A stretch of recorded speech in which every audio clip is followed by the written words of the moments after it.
ML Open Labs is, if you have visited the site of ML Open Labs, it's a community-driven platform. That is, so now this is first introductory session of ML Open Labs. Hence, we are not really did that in the way we are expecting in ML Open Labs. So further sessions, in further sessions, we are going to cover various concepts of machine learning. Starting from scratch, we will cover starting from very basic concepts like regression, mathematics required for machine learning, Python required for machine learning, and we will proceed through that, and we will go to advanced machine learning concepts like deploying machine learning models at production level and things like that. But interesting thing is we are not going to conduct this in a way that happens in a traditional classroom based way where a very expert teacher teaches and we all listen to him or her. Rather, in this specific ML Open Labs thing, before every session, we are going to release a thing called call for speakers. So I'm very sure that there are a lot of people among us who regularly read about machine learning stuff, or they regularly explore various machine learning related things. And there are a lot of people who are really very much expert in various concepts of machine learning. So everyone has its own area of expertise. So before every session, the person can register for being a speaker for every session, and they can actually teach one of the concepts mentioned in the agenda of that particular session. We are also talking with some of the engineers, data science and machine learning engineers from companies like Google and Amazon, who are agreeing to join ML Open Labs for further sessions. So there will be many sessions will be in the way that people working at Google or Microsoft or Amazon at production level machine learning thing will be explaining various concepts related to machine learning in this ML Open Labs thing. So, as its name suggests, it's open labs. It's totally fine if you raise your questions, if you want to be a speaker. Even at some point, if you think that there is a concept that you can teach in a better way than the one who is explaining, then also you can kick in and uh, explain whatever you want. Um, Also, there will be things like hackathons and various other initiatives which will promote actual production level use of machine learning, as well as it will kind of also promote the uh, means we will get the pretty industry level experience with that. Um, Also, coming to this, uh, we will be going to be part of multidisciplinary machine learning projects, which will be based on various concepts or various data sets. And there are various companies like startups and all who are actually going to um, uh, collaborate with us for these projects. And yes, that is pretty much about. There are a lot of things still that am not mentioning here right now, but in this way we are going to. This is brief about ML Open Labs.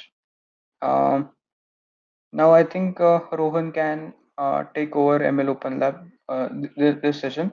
He will explain whatever he thinks, and he will get started with explaining machine learning, uh, basics of machine learning and related stuff. So I request Rohan to take over, please. Yes, yes, sure. Is my voice audible? Yes. Yes. Okay, so let us start with what is machine learning. I will cover everything from the basics. So, broadly speaking, machine learning is a subset of artificial intelligence. We all know what artificial intelligence is. It is how we simulate intelligence in computers. There are many types of artificial intelligence, like machine learning, reinforcement learning, autoencoders, as well as other many other stuff. So machine learning is a very special type of AI because specifically because it is the most widely researched topic and because it is used in all real world applications. Uh, when we open our email, we see the spam filters. The spam filter is based on a popular machine learning algorithm. Then we begin with GitHub Copilot, where when we start with a programming language, the machine learning algorithm automatically auto generates what will our future program look like. Then machine learning is literally used everywhere in our daily lives, from Google. इधर भी आपका engineer है Uh, excuse second me. year में Uh, okay, so can you please mute yourselves for now? Okay, so continuing from what I was saying, it is used literally everywhere. So, machine learning, broadly speaking, is about how we AVG simulate हाँ a human brain on a computer. Mm, So, just just regret just a minute. Okay, so as I was saying, machine learning, it is how we simulate human brain neurons on computer, where a program learns over time such things.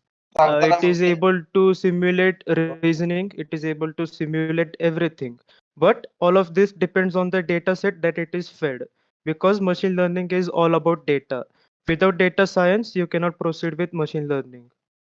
So let me just present my screen.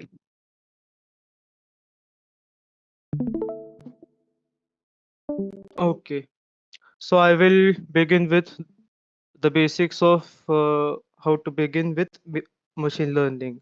So what you can see here is a very popular machine learning tool, scikit-learn. It is built upon other popular Python tools such as NumPy, SciPy, and Matplotlib. I will cover with NumPy a bit. So NumPy is basically a Python library, you can say, and it is widely used in constructing arrays and manipulating matrix multiplications and whatnot. Basically, it has a very strong mathematical framework and it has specific applications for building machine learning models. Then we come to SciPy. That is just another machine learning framework or library which we can import anytime and which is used specifically for scientific computing. As I previously mentioned, machine learning has very important research applications in the scientific community as well. So in that case, SciPy is used popularly. Then there is Matplotlib. Matplotlib is just a graphical way of representing your neural network or any other machine learning algorithm. Matplotlib, when we integrate it with online compiler like Google Colab, then we can visualize our data and understand what exactly our data looks like and how it can be used for our ML algorithms. So these are the basic tools that we must first acquaint ourselves with to get started with machine learning. Okay, so there is a very popular machine learning platform called TensorFlow. I would suggest all of you to please go and check it out. TensorFlow is basically a platform for machine learning made by Google. It allows us to perform a variety of tasks. And there is another concept called Keras. Keras is like an API, an application programming interface, which we can integrate with TensorFlow. And it's like a neural network, this modular kind of thing, which we can easily import and then build our algorithms on. So as you can see on my screen, this is the Keras website, and here we can see the documentation, the Keras API reference, the basically everything is just introduced here, and we use this Keras framework for beginning with ML. So yes, before I continue with my presentation, I would just like to explain to every one of you how machine learning works. So consider a 2-year-old baby. It just learns how to walk, it learns how to stand, it learns how to communicate with its surroundings. It's new to the environment. Its brain is evolving. So that brain is like a plastic mold which we can put in our hands and give it the proper shape. That is exactly what machine learning is on a computer, even though the substrate is entirely different. For humans, there are biological neurons and in our brain, so the substrate is completely different from the normal silicon which we are familiar with in the semiconductors. But even though the substrate is different, at the end we can simulate the same kind of intelligence on both the platforms. So how we can do this? So basically, even if we start with Python programming language, we can just simulate a proper neuron in just 12 lines of code. Here, let me show you how that works exactly. So beginning with that, you guys may not exactly understand how the what the neuron actually does, but for demonstration, I will just show you exactly how. So as you can see here, in just 11 lines of code, we can simulate a neuron. So machine learning, as I said, takes in a lot of data. It works with the hidden layers in the machine learning model, and then it provides it with the output. But that's not the end. Once it provides us with the output, it is employed to improve its model, improve its accuracy. So machine learning is not just about learning or providing us with an output. It is also about handling errors and optimization. So yeah, so that's what machine learning is about. Now we come to Google Colab. Google Colab is just an online compiler where we can run our basic machine learning models. It's very s- it is actually the best platform to get started with machine learning. So I would highly recommend you guys to check it out. So I guess now I invite forth Heram to continue on this Google Colab thing. Okay.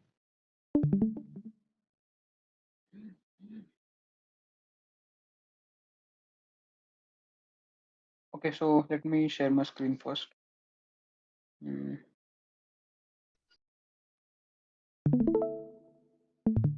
So whether my screen is visible. Rohan, can you please uh, Yes, yes, sure. Yes, your screen is visible. okay. Yeah, so if you go on Google and search for Google Colab, you will find something like this. You can go and look for these questions. What is Google Colab used for, and what is better between Jupyter and Google Colab? So if we go to Google Colab is nothing but a cloud-based version of Jupyter Notebooks. So first, you will get a question that what is Jupyter Notebook? So let's go and search for that. Jupyter Notebook is basically a thing which is like a normal notebook you use where you can write code as well as uh, things which can explain your code. Now you might feel that even comments in the code can explain um, what are the means what's going on in the code, right? But Google Colab gives you a bit different approach of writing these comments. So if we go to Google Colab and if you make your account on this, you will find this beautiful notebook over here which says welcome to Colab, and this explains a lot of things about Google Colab. So whatever text you're seeing here is could be added to Google Colab notebook using this option over here called text. And whatever code you want to write here, you want to you can write that code using this button called code. Now, as like this window here, you will see a button called connect, and there is a arrow here also. So here there are a lot of different options, like connect to a hosted runtime, connect to a GC, a virtual machine, connect to a local runtime, and disconnect and delete runtime. So basically, when you run a code on Google Colab, it actually runs that code on either servers of Google, or if you uh, opt to connect it with a local runtime, it will run on the local machine. But for now, as far as our see, at a point when you will perform specific machine learning related tasks, you will need to do them on your local machine. But for now, most of the things, about 90% of the things we are going to do here, will not require you to install TensorFlow or Python or anything like that on your local machine. And I won't even recommend doing that, because everyone has different set of configurations of their machines, and hence it might lead to various errors which might arise due to uh, the the difference between two machines and all. So here I will recommend to use Google Colab only. So here there are a lot of things, and uh, just forget about this arrow and whatever is given over here.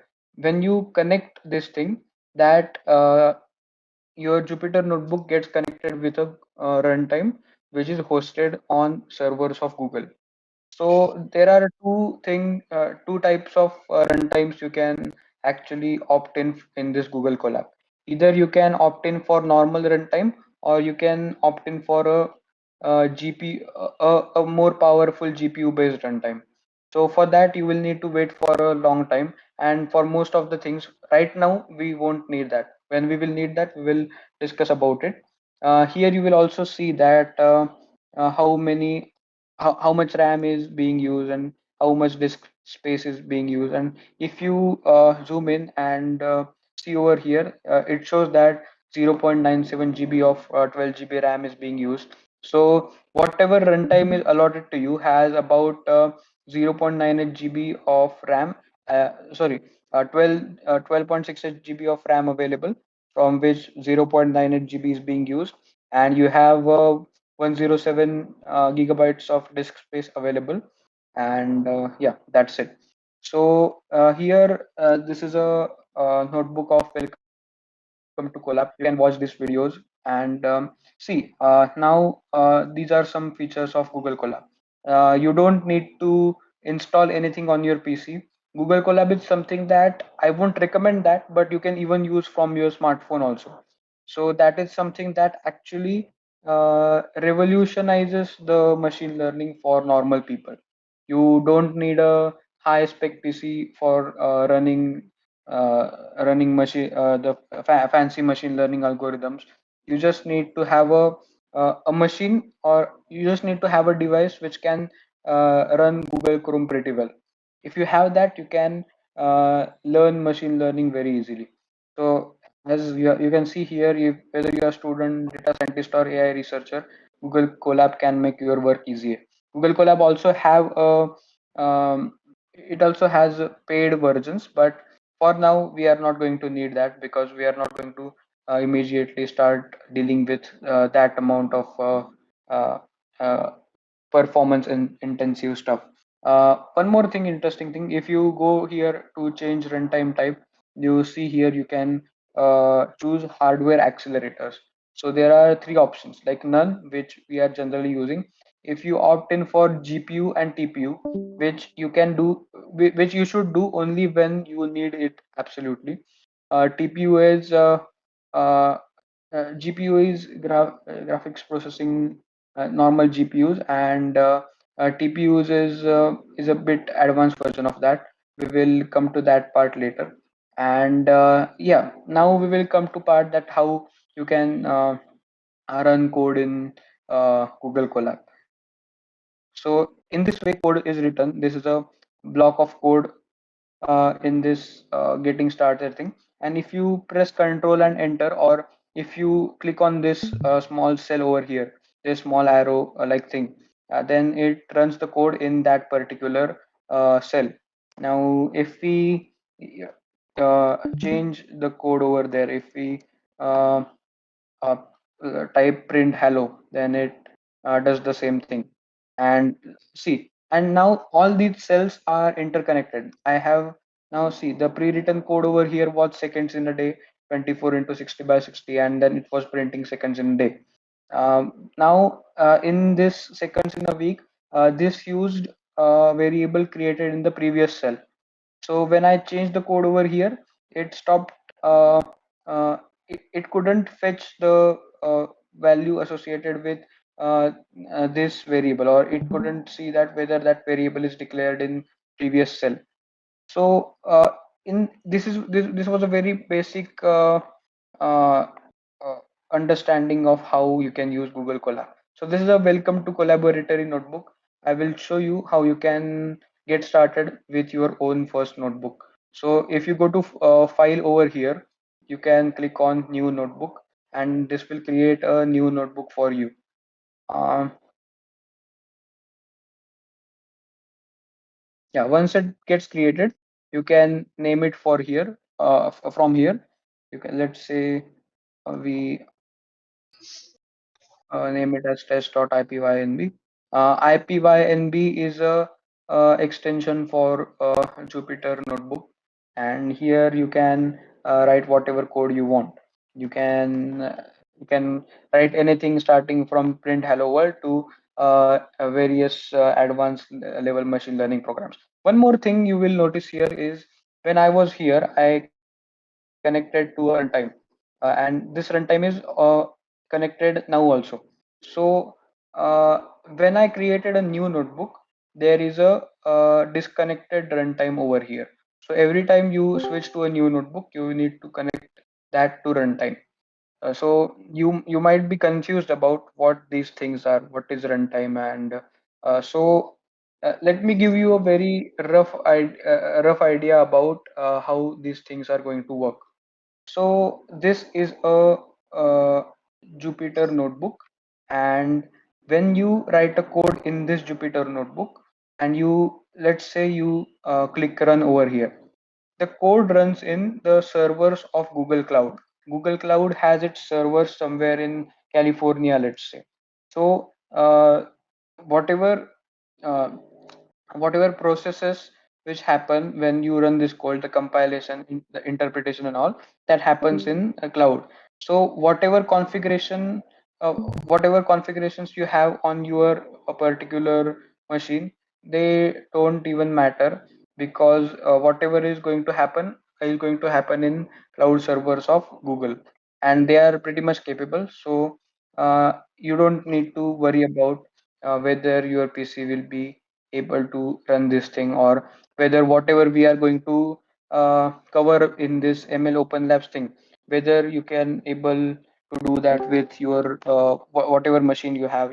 Some of you might be having Windows, some of you might be using Mac, some of you might be using uh, Linux machines. Some of you might be having a little bit old laptops, or some of you might not be having laptops. So even whatever category you come from, Google Colab has you means you are covered with Google Colab. You don't have to worry about that. Just go to Google Colab, log in with your uh, Google account, and start learning about machine learning, data science, and whatever you want. First, learn to use Google Colab very efficiently. Try running different codes. Make Google Colab your daily driver for uh, running Python codes. Problem with Google Colab is you can't use it for stuff where you need to deal with graphical user interfaces of Python. So that's the only issue, but I think uh, that generally won't be a problem in case of machine learning. So that was uh, that was about Google Colab. Whether any one of you has any doubt about using Google Colab? None for now. How many of you have already tried using Google Colab till now? Me. Hmm, and Okay, usually वापरत नाही पण try केलेलं. okay. What about others?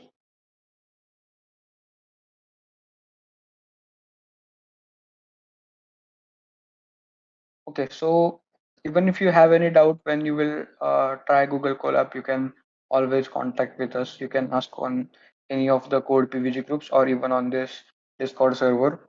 Uh, so moving forward, I will request Rohan to take over from here.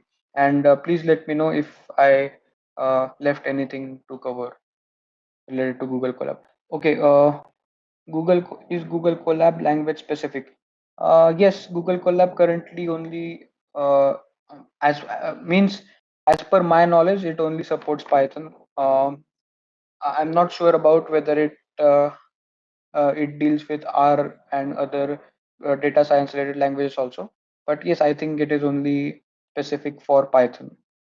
But yes, one more thing I forgot to mention about Google Colab is uh, the the libraries like TensorFlow, Scikit-learn, or the what you will generally use in machine learning are pre-installed in Google Colab.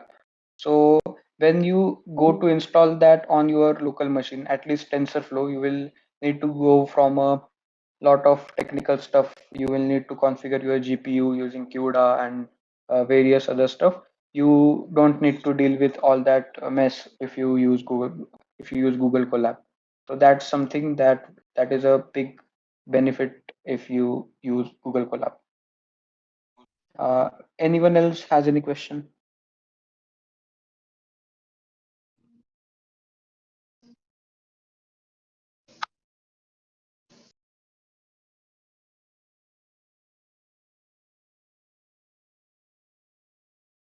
No. Hmm. No. Okay, Tanmay. Uh, okay, so Rohan, hello. Yes, hello. So, yes, I will continue with where you left. Okay. Okay. Okay. Mm. Yes, so, okay, let me just share my screen now. Okay, so as I mentioned before, to get started with machine learning, the most important Python library that we have to get familiar with is the NumPy library. So basically, when we are dealing with machine learning, when we are building the ML models, what we deal with most is the concept of arrays. As we all know, an array is just like a list, but a better than a list, and there are uh, different dimensionalities to arrays as well. I will explain in a minute why we need to manipulate with arrays to get started with machine learning. So first, what I would recommend is that if you are using it in just a minute, just a minute. Okay.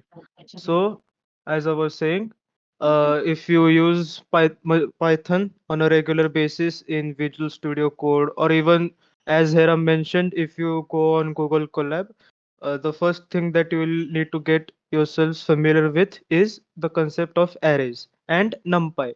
So, if you're working on a local machine, then the best way to approach this is just go to your command line interface and install a NumPy language in your computer. You almost know how to install a Python package. It's the command line is very simple. It's just pip install NumPy, and then the required packages get installed in your local machine, and then you can use it in Visual Studio Code. But when you're dealing with stuff like online compilers like Google Colab or Jupyter Notebooks, then you don't need to go through these installations. You can just directly use these libraries and packages as it is. You can just import them and you're ready to go. So now, yes, so as I mentioned, When we simulate a neuron, there are many stuff like layers, an input layer, an output layer, and there are many hidden layers in the neural network as well. So there are certain things like biases and weights, and the way the data is represented on these neurons. Each neuron is connected to two different neurons, and there is a node in between each neuron. The best way to visualize this is I would suggest you go to TensorFlow Playground. Here you can see on my live share. You can easily visualize these neural network. So we can even play with this. As you can see, there is an input. There are a set of values x1, x2. These are my input data, and there is an output on my right side, where we can see how the output is visually represented as data. Now, if we want to begin with machine learning, I can just add one hidden layer here. So this consists of one neuron linkage. If I add two layers, then there will be four interconnections in between here. If so, I can just play with this, and as you can see here, the values of these test loss and training loss changes as well. So already we can see that if there are more neurons, our output data will be much more accurate. When dealing with machine learning, there are many activation functions. This actually requires a lot of math background, but if you're just a software developer who wants to get started with machine learning, you don't need to worry about all this stuff. But just for information, I will show you that there are certain activation functions which you can select from here, and accordingly you can. So when we select an activation function, the way the algorithm works and the way the algorithm is represented changes, and automatically the output changes as well. So consider there is an image dataset. There are a lot of images, for example, 10,000 images, and 5,000 of those images consist of cats, and 5,000 of those are dogs. So we want to build a machine learning algorithm which can efficiently classify between cats and dogs. So this is a very complex task, and this is more complex if we just consider building a program in a programming language like Python. So the way the way the program classifies this stuff, there are a lot of stuff involved like image classification and whatnot. But the basic thing is that if there is a huge data set, you clean that data set and you prepare that data set in a proper manner, which then becomes your inputs, your input features. These the left column here, the x1, x2, these are all the inputs. As I mentioned, the inputs are the images. Uh, you can perform many changes with the inputs first. So depending on the changes which you have implemented, your output will change accordingly and you will get the required results. The results may change as well if you there are many user specifications, because the output may not always be the same. And then for the input, as the input goes further along, the ML algorithm changes its values through the neural layer networks, and then accordingly the program as a whole learns, because learning is a very complicated process. We are not just feeding data to a computer and then taking output from it. The computer must learn, it must remember, it must change its values, its notions, its beliefs. Uh, for example, I will give an analogy. When we first meet a new person, we get to know his name, we remember his face. But the next time we see him, imagine if he has taken a haircut or if he has changed his appearance in some way. So what happens is that that data which has just changed, it gets registered in our brain, and the brain learns through this process. It changes its values. Similarly, what I just mentioned, the activation functions and the everything else, this is all included in the learning process. So beginning with the NumPy library, we need to deal with arrays to get started with machine learning. So I'm sure you all must be familiar with how to handle arrays in Python on a normal basis. What NumPy does is make it more powerful. We can initialize an array with only zero values by just typing mp.zeros and then print the required values, and then we can also perform matrix multiplications and indexing and many other stuff. So all this kind of stuff is needed to prepare and handle the data set required for running your algorithm. One more thing that I would like to mention first is that machine learning is not an algorithm or a data. It is a statistical model. It is a combination of data and algorithms. There are many algorithms. There are hundreds of thousands of machine learning algorithms in the current world, and and similarly there are many data sets available as well. What machine learning does is combine the best of both worlds. So coming back to NumPy, I would suggest everyone to get familiar with using this library, working out how to perform array operations, array indexing. Here you can see we just input NumPy as MP with an initialize an array using NumPy. We call forth that function, that library, and then make use of it to manipulate arrays. So that's it for NumPy. Now I would like to show you an interesting use case, which is stable diffusion. 2 months ago, there was a very interesting announcement made by OpenAI that they have a new AI framework called DAL-E, which can generate new images via just text. If I input any form of text, it will convert that text into a brand new image. That is the application of artificial intelligence which they have implemented in real life. So here in the Google Colab notebook, if you register your account and if you get started with Google Colab, you can see a pre-built stable diffusion notebook. What this does, as Heramb already mentioned, you can first do all these changes, change hardware accelerator to GPU, then install all these conda. So, okay, so as Heram already mentioned, there are two ways how you can get started with machine learning. Either you can run it on a local machine and then you will have to perform some more installations, or you can just ready-made run machine learning algorithms on an online compiler like Jupyter Notebook. So if you are running on an online compiler, you will not require installing such languages. They're already pre-built. I'm just showing you guys a real world implementation of machine learning. So stable diffusion is kind of like a watered down version of what OpenAI made, DAL-E.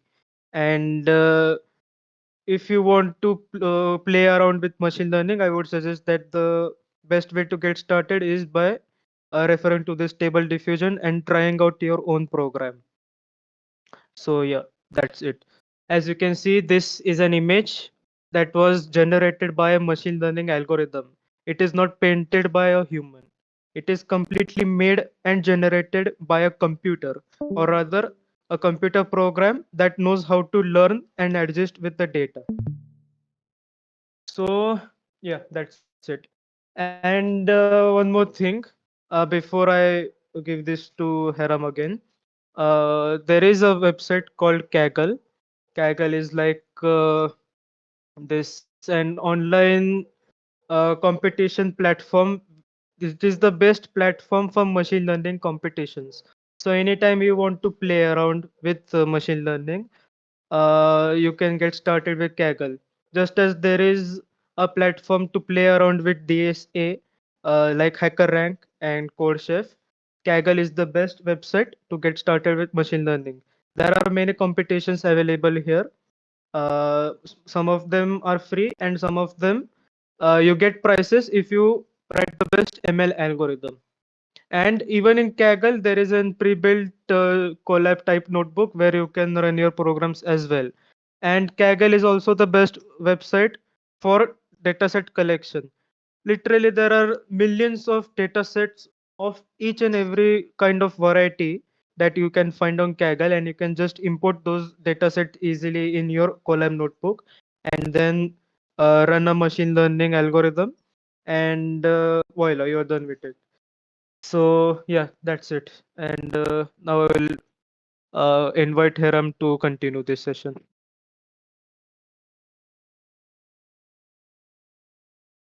Well, now, as Rohan mentioned, that yes, Kaggle is one of the places you can uh, compete with others in terms of machine learning. And I'll still say that best side of Kaggle is not competitions. The best side of Kaggle is you can look into submissions done by others on Kaggle. So you can even explore what are the submissions by others, and you can compare your submissions with them. You can also explore what was their approach of solving some problem, and that is something that we can learn a lot from. Uh, Now, as Rohan said, just to give you an idea how these DAL-E and so see, OpenAI is something which works in very significant way in this AI thing. So this is something that is similar to what Rohan said.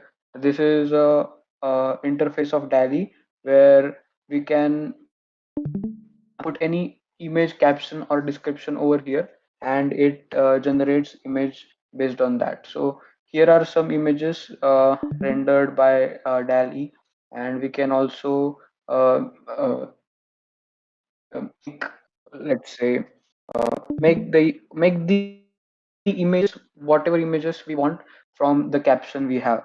So even if we click here, surprise me, so here is a random image description given. So this says that astronaut playing basketball with cats in space. So generally this is not something that you can uh, go and capture on camera and find somewhere on Google. So if you search this, this will give you several results, 2 to 3 results, which yeah, you can see here. Uh, so in this way, uh, AI works in image processing and things like that. But still, this is a very low level application. Means this is a pretty high level application, to be honest. But there are even more interesting things in uh, this AI related things. So Rohan, do you know about GitHub Copilot? So GitHub Copilot is an auto. Basically, it auto generates your program, so you don't have to go through thinking about what program you have to write. It just automatically generates it for you. Yes, right. So what what this GitHub Copilot does is, uh, let's say if you want to write a program to do sum of two numbers, and you don't want to write that program because that's a very common thing. So if you write a comment on VS Code, let's say, which says that write a program to add two numbers, then it basically gives you suggestions which can write sum of two numbers in whatever language you have. So let me share the VS Code screen to give you a wait a minute.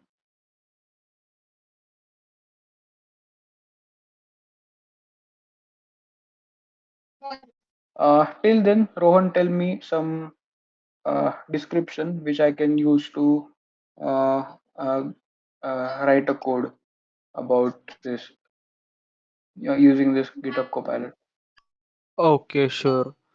So if you begin Okay, so first thing, GitHub Copilot is an extension which you can even use in Visual Studio Code.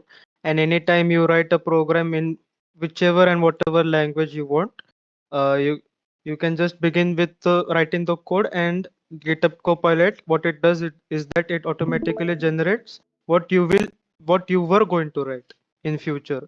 So it kind of like it looks into the future to simplify. So if I give you an example, I would say, let's say, write a program to reverse a string in Python.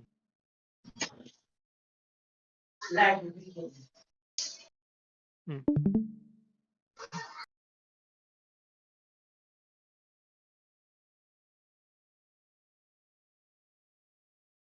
So if we even if we start writing comment, it gives us suggestions that which method you can use to reverse a string. So now it is giving me a recommendation to use this to use recursion to write this program. So let's say if we don't want to use recursion, and we can even write a thing like without using a built-in reverse function. So you can even give custom comments to this copilot to tell it that you want to write this code in a specific way. So if we give enter, it simply gives us suggestions about writing functions, and it yeah, and it very easily gives us the uh, outputs. And this is not just limited to Python.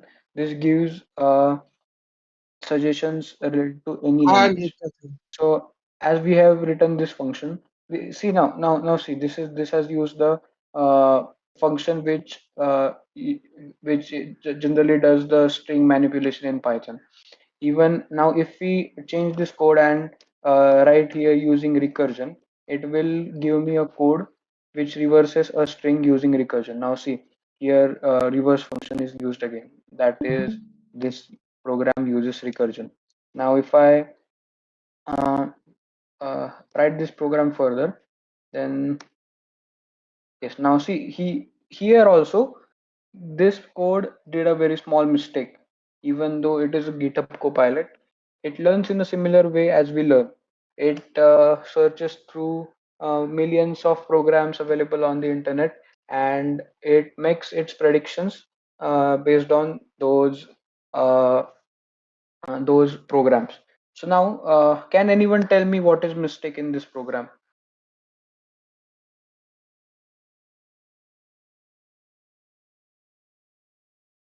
What could go wrong?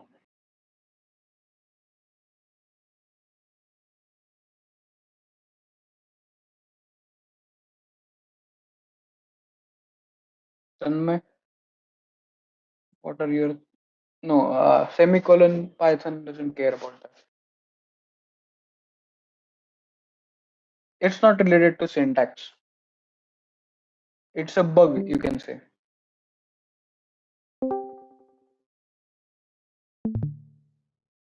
आपण फंक्शनला call केलं नाहीये. Exactly. So it forgot to call the function, the reverse function we wrote here. We should be using that over here. So now this code will hopefully give us this string reverse. Yeah, so you can see that it reversed this string.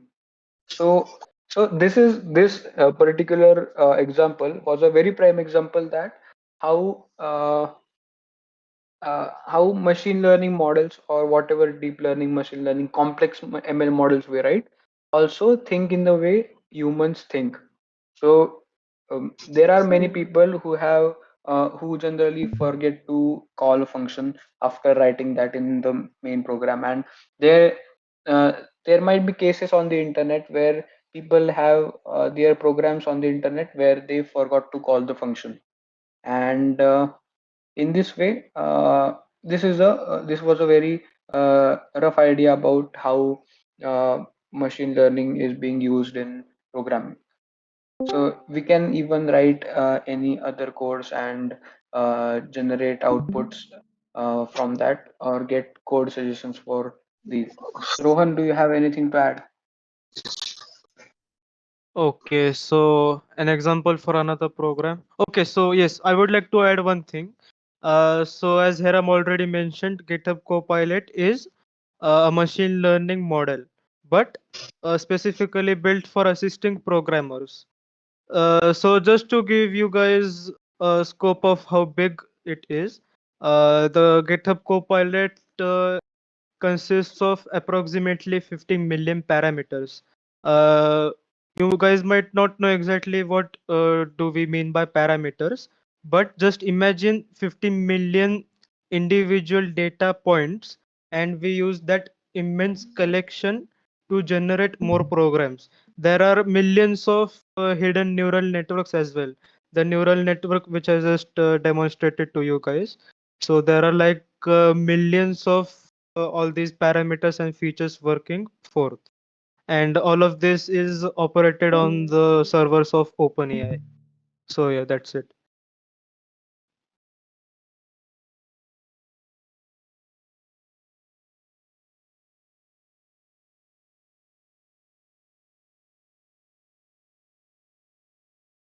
Well, would you like me to proceed with some other example? And the last program was my reading mistake. Okay, so let's consider Copilot yes. free to use for those who are part of organizations on GitHub, and you can also get a free trial of Copilot. Yes. Okay, so Rohan, what you're saying? Okay, so let's demonstrate another program. Hmm. Let's consider a complex program like URL shortener. Okay, Write a program. URL Yes. URL. Okay.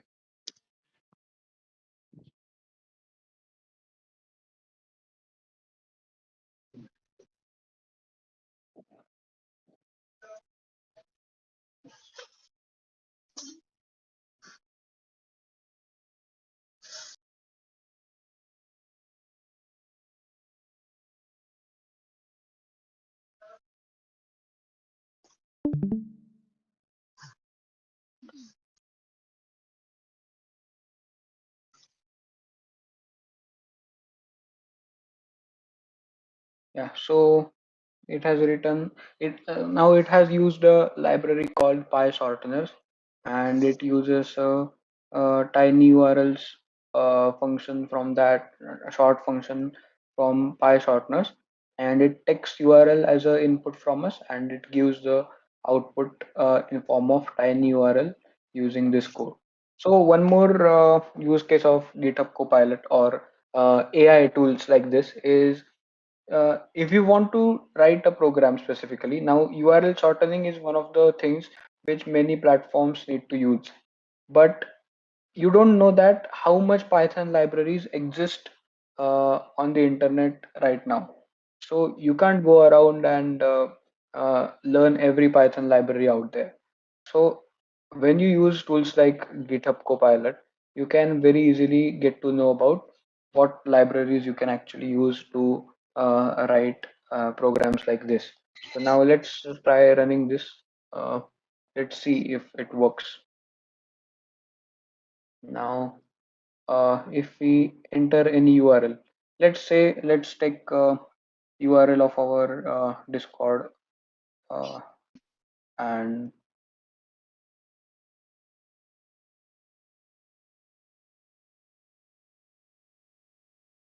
okay, let's paste that here and let's give enter. Now you can see that it generated a tiny URL link of whatever link we put here. And if we go to this link, okay, let's open this, and let me switch my screen to,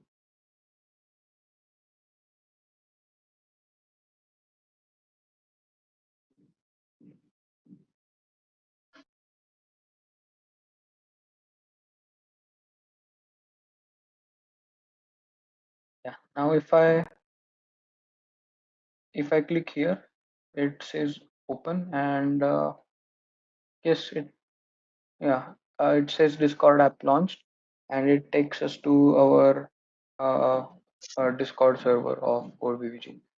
In this way, you can write programs using GitHub Copilot. Well, wait a minute. Yeah, no, no. Means even if you create organization on yourself on GitHub and use GitHub Copilot using that, that also works. Me and Rohan use that in that way, and it doesn't have any means right now it doesn't have any expiry or free trial or something like that. It works like a premium GitHub Copilot, but yes, you can use that if you join any organization on GitHub. And you can even buy it subscription model, but I won't recommend doing that.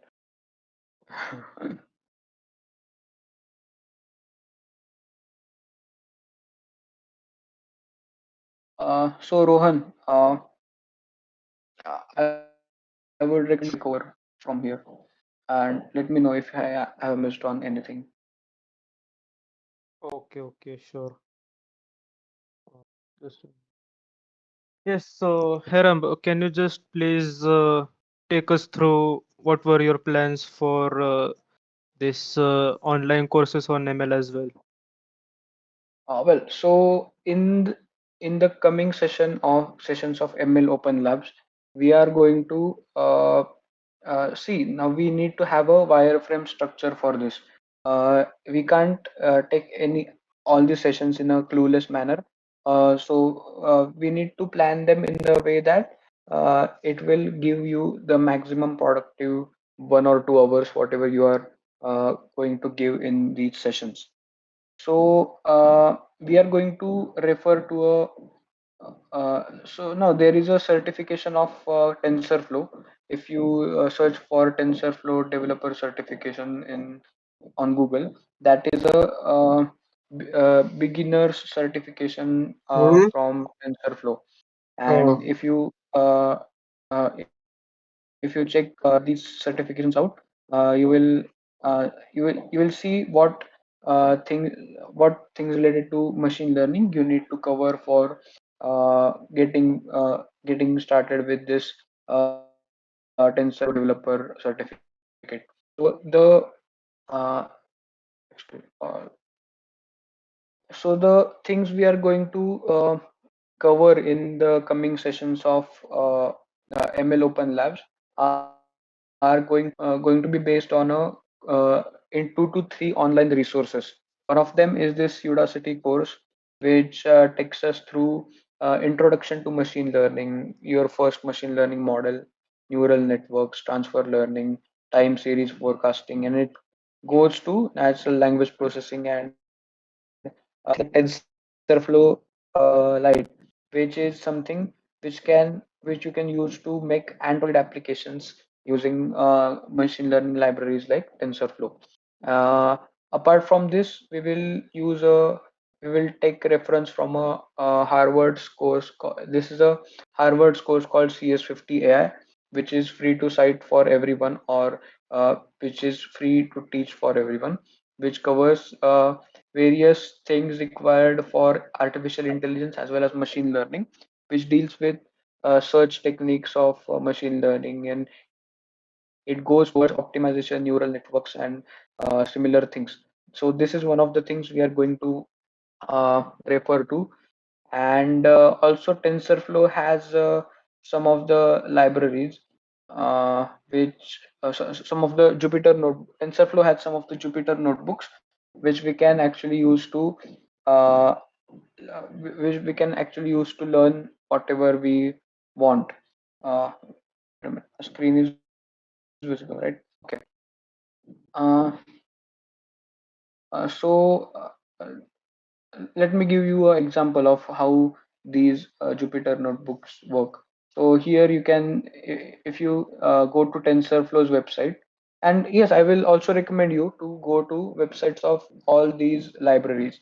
You can go to libraries of TensorFlow. You can go to websites of Keras, and there are a lot of Jupyter notebooks, and there are a lot of things mentioned on this side, which can help you get familiar with what TensorFlow actually is.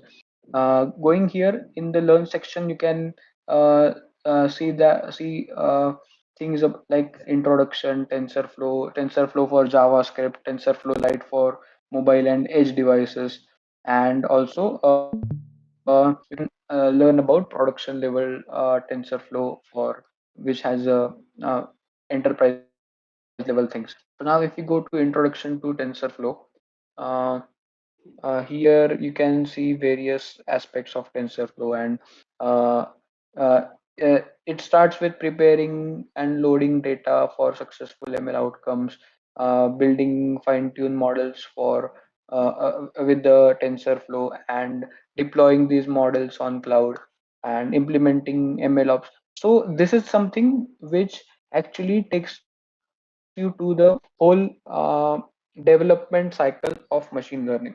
So machine learning development cycle starts with processing whatever data you have.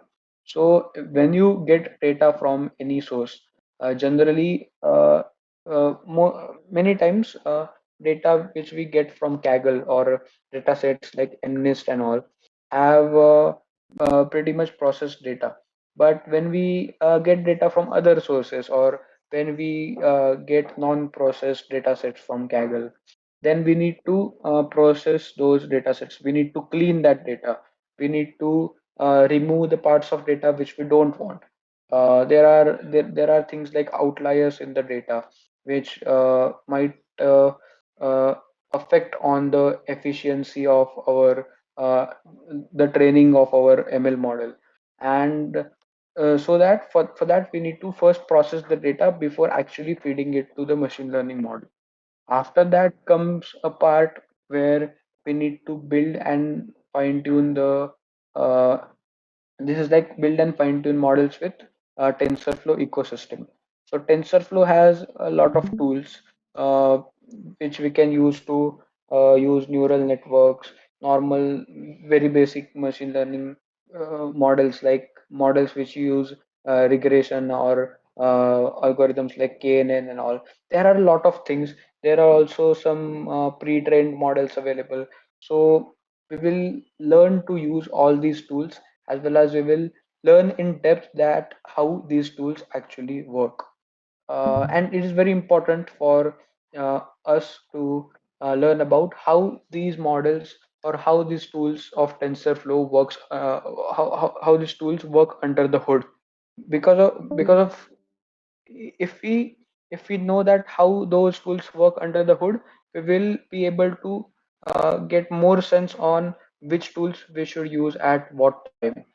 So when you will be done with machine learning, you will have a lot of tools in your hand, and you will have a lot of problems to solve.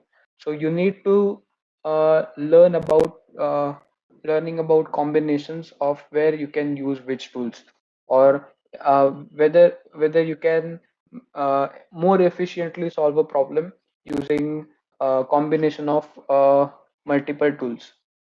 So if we go further, this also uh, uh, has a syllabus or information about how we can deploy these machine learning models on cloud or on devices, or means basically here comes the production level part of machine learning, that you have done with developing a machine learning model, and you need to use that for purposes of using it with a application, or using it in your website or something like that.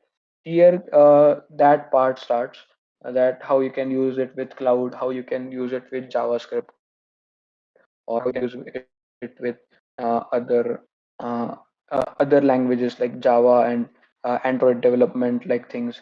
And then it comes to the final part of machine learning, like implementing ML ops for production ML. So this deals with how we can use machine learning at production level. And if we actually uh, go through all these things, we will be able to learn machine learning as well as explore machine learning in a way that we will be very easily able to deal with complex machine learning projects, uh, which we can get in the future under ML Open Labs. So this is about the wireframe structure we are going to use for upcoming sessions of ML Open Labs. The next session of ML Open Labs will be planned very soon, and it will also we will also release a call for speakers before those sessions. If you have anyone who is very good at machine learning or who is very great at explaining the stuff, you can share the call for speakers link with him or her, and so they can join us in the ML Open Labs as a speaker, because we believe that everyone has different set of expertise, and some people are very good at explaining some of the concepts. So if we could learn from those people about these concepts, then it could be a very interesting thing for every one of us. So this is about how ML Open Labs is going to work in coming days. Uh, Rohan, did I miss something?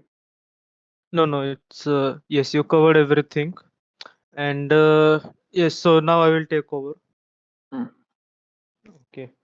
So yeah, let me just share my screen.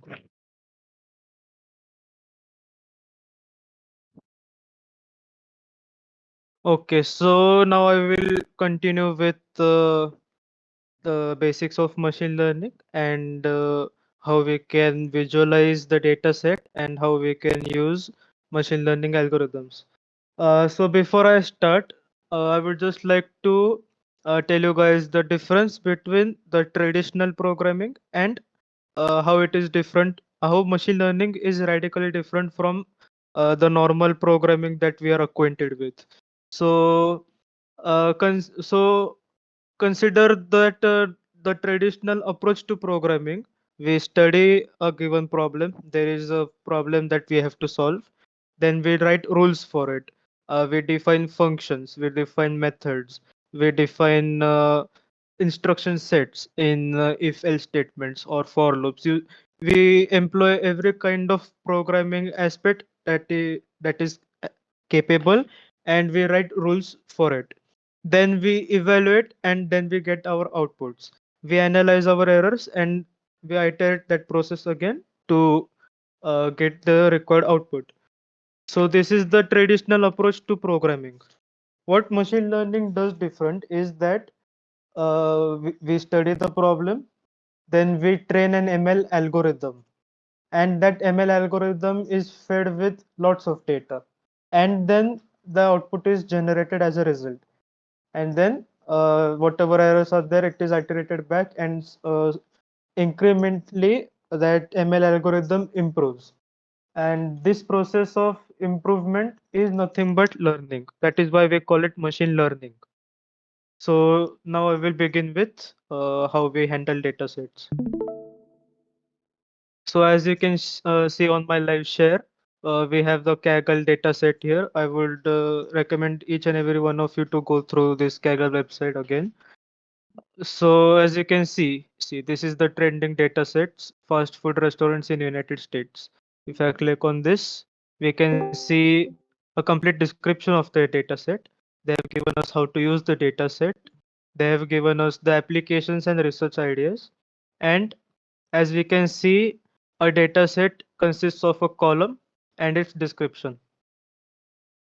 Then so normally a data set is represented in tabular format. There are rows, there are columns, there are set of values.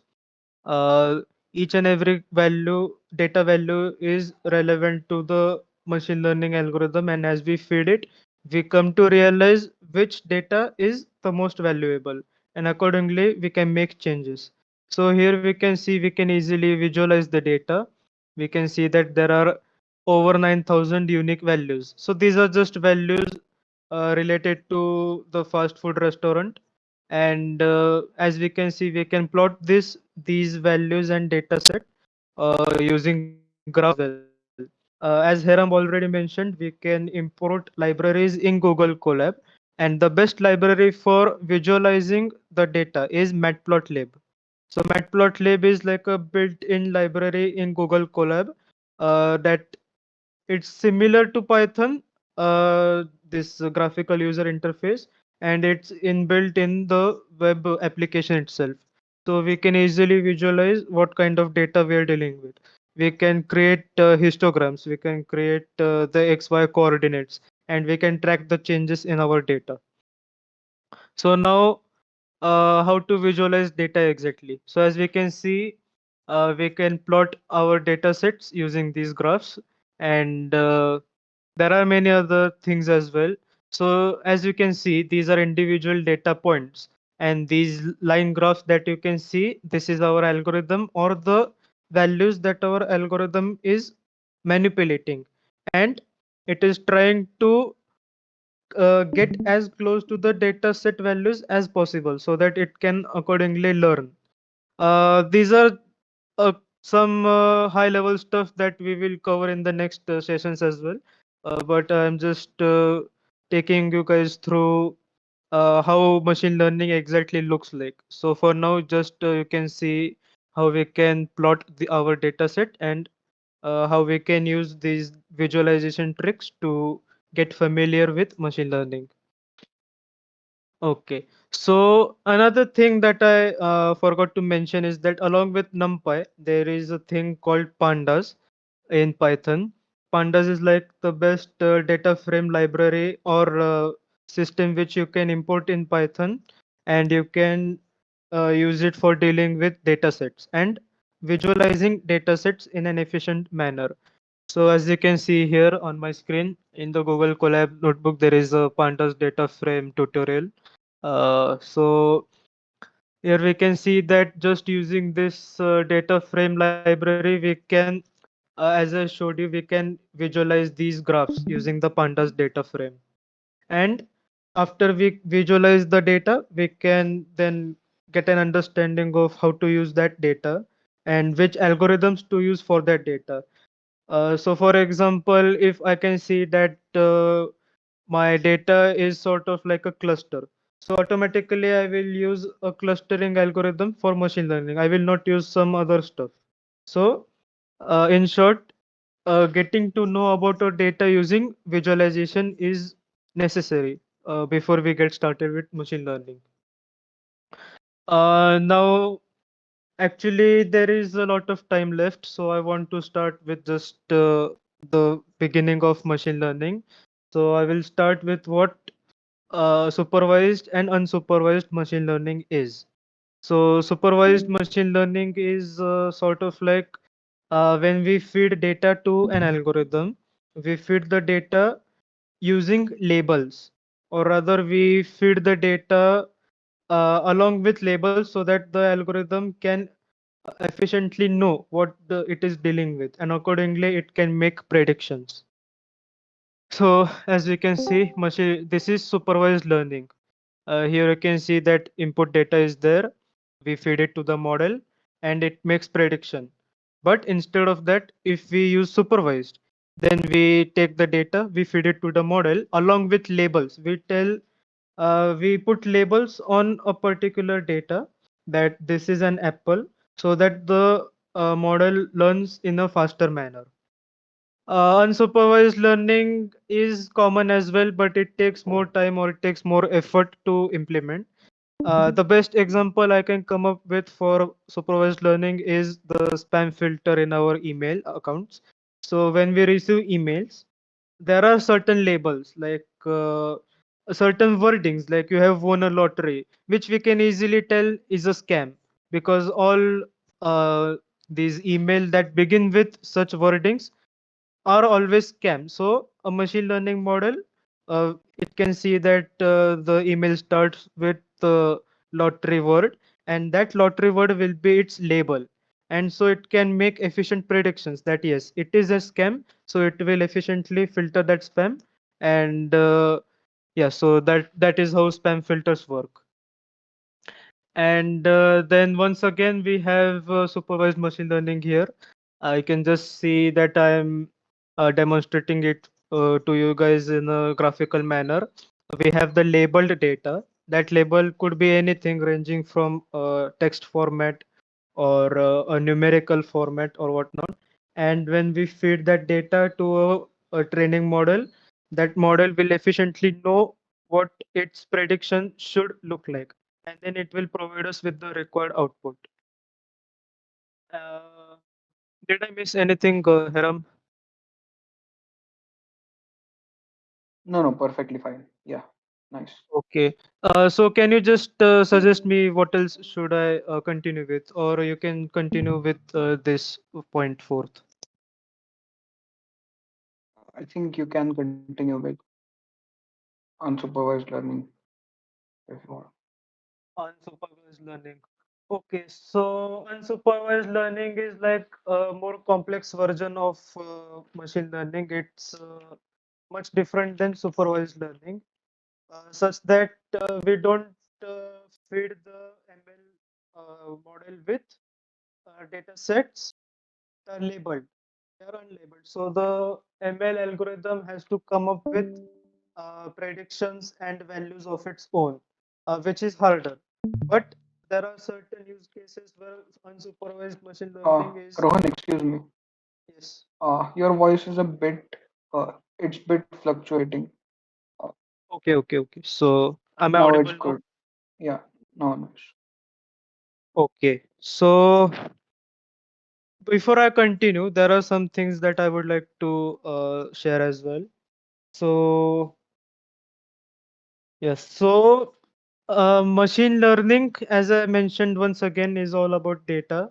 And sometimes data is much more important than the inherent algorithms which we use. Even if we use a different algorithm, as long as the data is perfect, your output or prediction automatically will be better. So normally machine learning is used for predictions. It's the best use case of machine learning. If you use Netflix and you like thriller movies, then the machine learning algorithm for which Netflix uses, it will automatically recommend you your other thriller movies which are similar to your choices. So how exactly does it learn?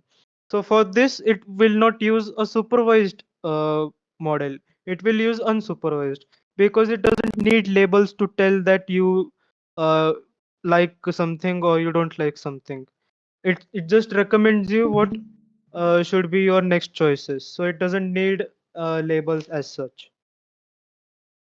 Uh, okay, so one more thing. As I mentioned, Kaggle is the best website for datasets, but apart from that, there are Amazon's AWS datasets as well, which you guys can check it out. Okay, so Heram, can you continue with this? And as you go, I will add more points.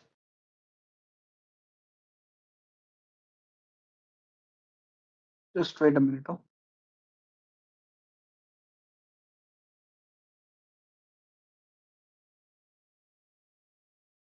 Okay, so before Heram continues, I would just like to add another example.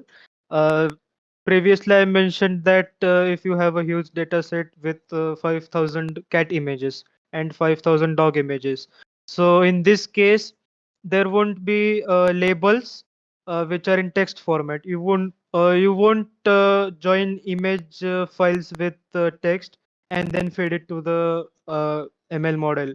What the ML algorithm does in this case is that it will analyze the picture. It will analyze a certain pixel format. For example, consider the difference between a cat's eyes and a dog's eyes. So the way the eyes are represented in the image, it will take that representation as its label, and accordingly, it will train the data set with the label that it has chosen. So this is a special kind of case where even though it is a labeled machine learning, it is kind of like a mixture of supervised and unsupervised. So it is kind of like semi-supervised. Supervised machine learning is just a machine learning model where that particular program needs supervision. from the person who has programmed it. So if I write a machine learning program and then I employ it, so I will not leave that machine learning program and go somewhere. I will have to be constantly there to monitor it and feed it with improvements and labels so that it learns. Similarly to how you would train a baby, you will not just train a baby to walk for one time. You will supervise it. You will take care of it day and night, and over time it will slowly learn. So yeah, this is the case where supervision from the programmers is necessary for a machine learning algorithm to work. There are other use cases of ML algorithms where no supervision is required at all. You can just write a ML program and then deploy it, and it will run forever, and you won't need to take care of it. So yeah, Heram, can you please continue? Yeah. So Rohan explained about how supervised machine learning works and how machine learning in general works. Now, you might have watched a lot of videos related to machine learning. You might have went through a lot of things related to machine learning till now. Uh, Many people I know, I have discussed with many people about this. They encounter a problem that after some point, when they are learning machine learning, uh, they encounter a point that they stop understanding what is going on, or just because uh, the they are coding and code is running, they get a feeling of they are able to uh, uh, understand machine learning, but after some days they don't really able to recall any of the concepts related to machine learning, or they don't really understand in that in depth. So I would this is something where everyone has very different pace of learning. uh, Someone might very quickly understand about some machine learning concept, about some mathematical model of uh, uh, some algorithm, or some of you might take a bit more amount of time than that person, and that is completely fine. When someone is teaching you about machine learning, then at that time, uh, it is very unlikely that your pace will match with that person, and in that case you might get a feeling of this is not something which is for you. So in that case I would recommend you now also, when Rohan explained about NumPy, pandas, or he explained about supervised machine learning, there might be several terms or several technical things which you might not have understood. So I will recommend you to, whenever you encounter such things, whenever you are sitting to learn machine learning, simply have a pen and paper or notepad open alongside with whatever session is going on, and uh, list down the things which you don't understand. And if you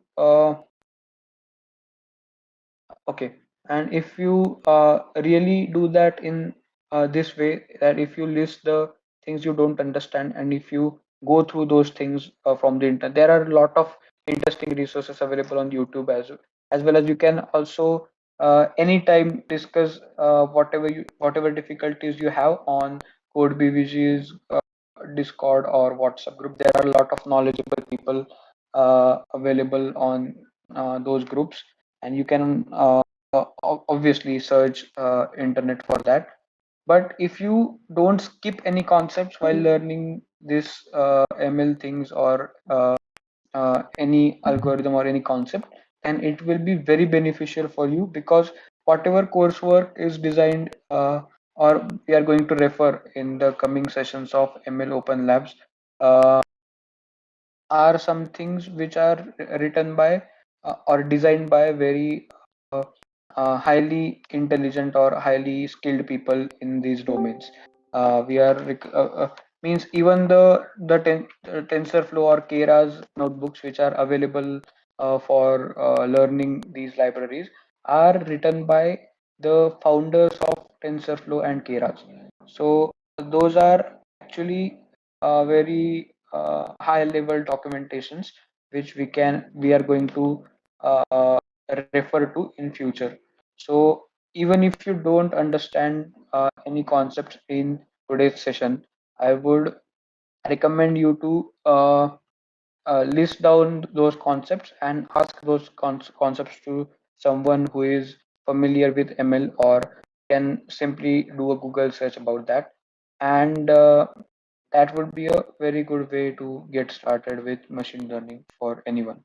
And one more thing is, try to ask questions to yourself whenever you encounter a new concept. uh, when you, let's say, when you learn about regression, now Rohan is searching about it, try to ask yourself what you are able to understand from that, and if, whether you are able to teach that concept to someone who is not familiar with that. If you are able to do that, then you are uh, you have achieved perfection in that particular thing, I would say. uh, Rohan, you want to add something? Yes, yes. So I will start with linear regression to as an example to explain others. You can. Okay, so uh, everyone, we all had this geometry and algebra, linear algebra in our syllabus. Your So voice is fluctuating a little bit. okay, am I audible? Yes. Yes. Okay, so we are familiar with certain terminologies like linear algebra. We have studied with it previously, and the everyone must be familiar with a simple formula y equals mx plus c. So that's just a way to plot a line on a graph. Now, consider an example where we want to uh, this predict the housing prices in a city.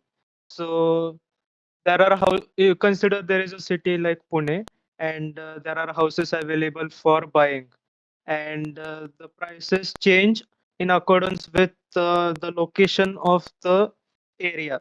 So if a house is closer to the beach, it will have a greater price. If a house is farther away from the beach, then it will have a lower price. So in this case, it is not always easy to calculate for humans exactly how much price would a particular house, depending on the region it is in, how much price it would be for. So for that, we will require machine learning. We will employ computers to do the job for us. So, so as you can see on my screen, this is an example of linear regression. What you can see, you don't have to take load of everything here, but what this essentially means is that on my y-axis I have the prices of the houses, and on my x-axis consider I have this other data sets or other data points which we are dealing with. Could be anything, could be about the distance from the beach, could be about the current time or the current month of the year. It could be anything. But what this does is that if I consider one house and I plot it on a graph, so there is a data point here, that is my house. Next I will plot another house, and it will occupy another portion of the graph, and I will do this for each and every house that is in my data set. So there could be 1,000, 10,000, 1 lakh, 10 million, these many number of houses. So if they are plotted on a graph, then I can see that there are some outliers. As Heram already mentioned, outliers are data values that are either very low or very high. They are not on the mean or average range. So consequently, if you employ an algorithm and you train it, it will get confused because there are those outlier values will confuse the algorithm. So first we have to clean and prepare the data set. If there are null values, or if there are high or low uh, data set values, then first we have to remove them from the data set.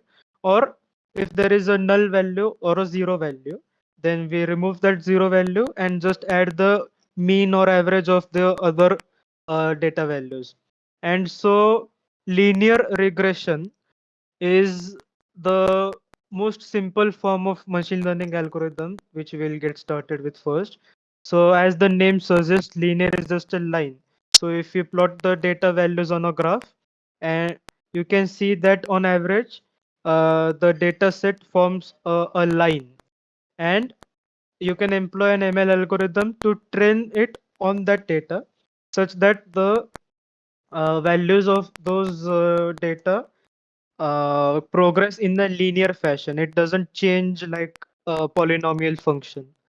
And regression is just a classification, or sort of like it is a statistical way of taking care of data in such a way that you can easily form clusters with it, or you can find the mean or average values of the data that you're handling, and then you can plot many other types of regression techniques using it. I started with an example of linear regression, but there is another example called logistic regression. And so yeah, so I would call forth Heram to continue.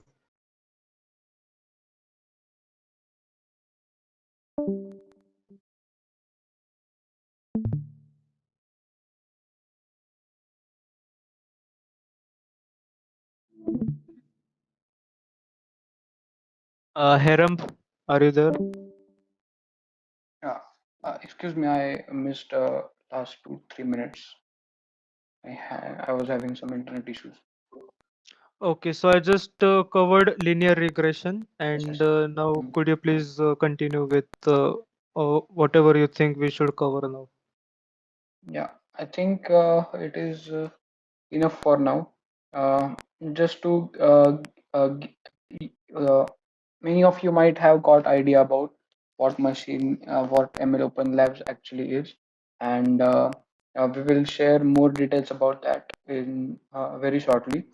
We will plan the next ML Open Lab session very soon, and we will in 2 to 3 days we will release the call for speakers for that session. So if you know anyone who explains the machine learning concepts which we are going to put in the agenda of the coming session, then please share the call for speakers link with them, and we would be very happy if we could connect with any of people like that. Also, if you have any suggestions related to ML Open Labs, if you have any recommendations, or if you want to get involved in planning and execution of ML Open Labs, then you're always welcome. You can also share a link to join these sessions to people from other colleges, as well as other people who are interested in exploring machine learning up to the production level stuff, starting from scratch. Then if they can join, that would be also a great thing. um, yes, that is it for today's session. And please share about ML Open Labs with your friends and people from other colleges and all. And I would like to see you all in the next ML Open Labs session.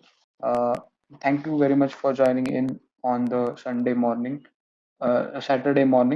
And Rohan, do you want to add anything?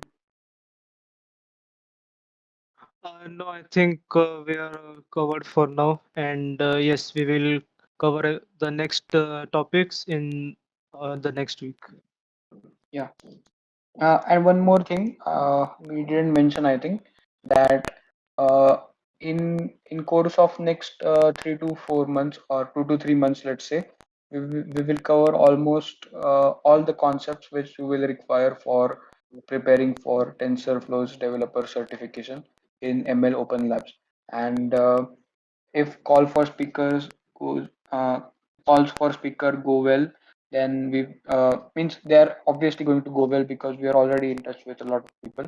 Then we are going to be able to learn that from very expert people in the industry. So those sessions will start from next session, and yes, we will be done with the syllabus required for TensorFlow developer certification by 3 to 4 months. So you can also opt in for grabbing that certification if you regularly join into all these sessions. Also, there will be hackathons very uh, in regularly after 2 to 3 sessions to test your skills as well as to get practical hands-on uh, experience of dealing with various machine learning algorithms as well as data sets. Uh, yeah, that is for today, and thank you very much for joining in. Have a good day ahead. If you have any doubts, you can also text us on WhatsApp or Discord, or get in touch with us, or you can mail us to codepvg@gmail.com, or you can also get that email on the codepvg website. And thank you very much. Have a good day.